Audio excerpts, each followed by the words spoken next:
Alright everyone, welcome back to another episode of Toy Collector Review with me, Sergeant Geek, and once again hitting up my local comic book store, a Bedrock Comics over on Highway 6 here in Houston, Texas. I come across this little character right here, and he only had the shortest amount of airtime on the series.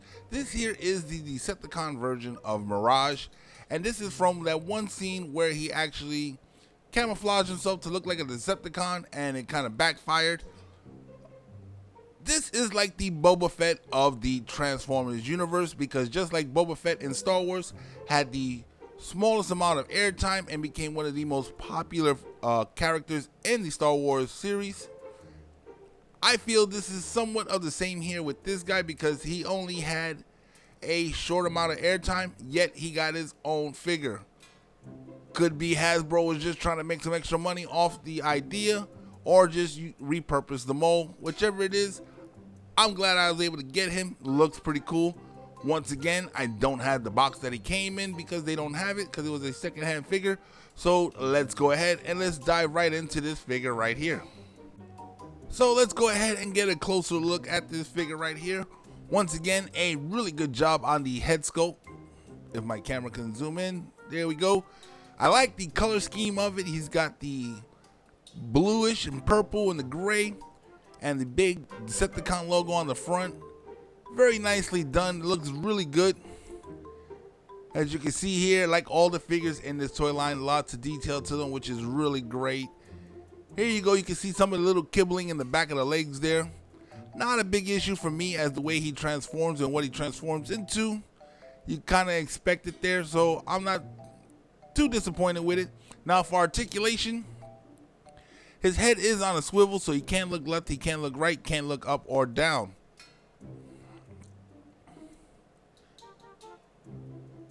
Now with the arms, his arms can go out 90 degrees at the shoulder, and they can rotate 360 degrees around.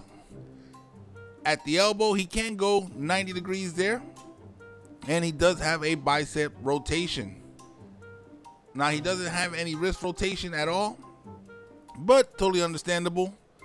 Not the end of the world. And here you can see he has a little bit of hip rotation there. Now let's just move the arm out the way. Now with the leg, he can go all the way forward.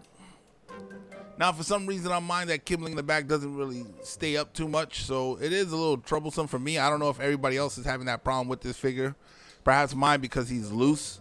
And as you can see here, he goes all the way back. Now he can bend at the knee at 90 degrees right there, as you can see. Very nicely done. And with the toes, he does have some articulation up and down, just no tiltage there. Once again, still a very good looking figure. I like him. He does have one flaw, but we'll get to that here in a minute.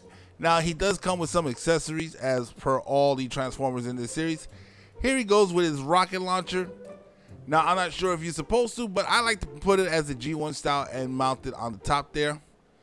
That's the way I like to have it displayed. And he also comes with this rifle right here. Now this rifle kind of reminds me of one of the earlier versions of Mirage from one of the other toy lines, where the front wings of his vehicle mode would actually be equipped to his weapon.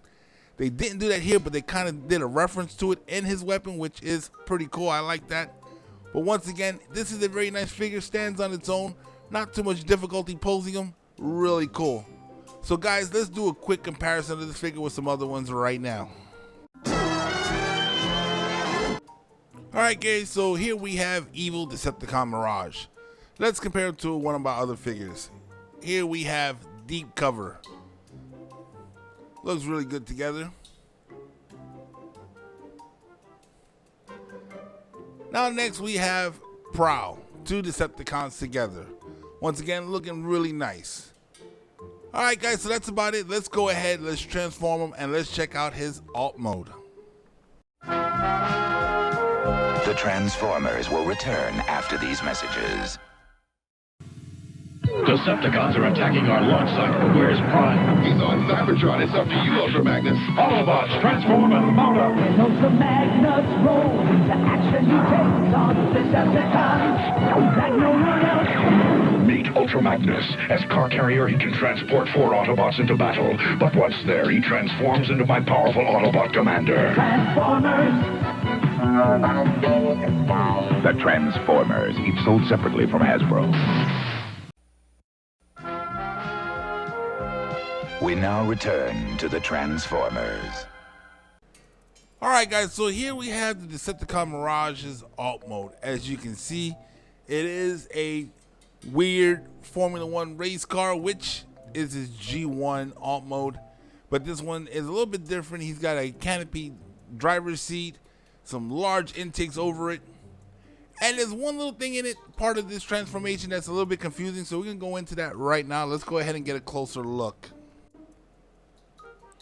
Now it here with the gray kind of looks better than the shiny one that they did on the Army Drone and Barricade. This one looks a little bit more realistic, but here in the back, as you can see, you see Mirage's chest.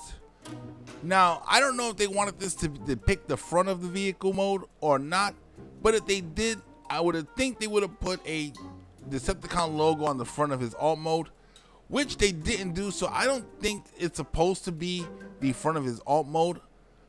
I think that's the way it's designed. I'm not really 100% sure. Guys, if you have your own theories, go ahead and leave me a comment in the comment section below. But I think that's the way it was intended to be. Once again, very nicely done. He is pretty light because he is hollow. He is a really cool vehicle mode and a really cool bot mode. But let's go ahead, once again, let's do a couple of quick more comparisons. Alright guys, once again, here's Decepticon Mirage. Let's compare him to our first vehicle, which is the Army Drone. As you can see here, both of them looking pretty battle worn, but the drone looking a lot more worse for wear. Next up, let's bring out Deep Cover. There you can see the two of them together, two high performance vehicles. And last but not least, let's bring out Prowl. Very nice. Very nice indeed. Alright guys, once again, that is the comparison. This is where we're going to end our video for today. Alright guys, so that's going to wrap up another episode of Toy Collector Review. Once again, if you haven't got your chance to get this figure, go ahead and get him. I do recommend getting him. He is really cool, and I'm actually looking out for the regular version of Mirage so I can have them both together on the shelf on display, which I think will look really cool. But once again, if you haven't done so already, go ahead and hit that subscribe button, become a member of this channel. Hit that bell notification so you guys can be notified every time I put out a new video. And guys, share this video on all your social media platforms. Let's get this channel growing. And if you like the content that I'm putting out on this channel, go ahead and hit that like button. And for those of you guys who are watching this on Rumble, go ahead and smash that Rumble button. And once again, if there's anything you guys would like to see on this channel, go ahead and hit me in the comment section below. And once again, I will do my best to try to get that out there for you guys. Once again, I'm Sergeant Geek, and I'm signing off.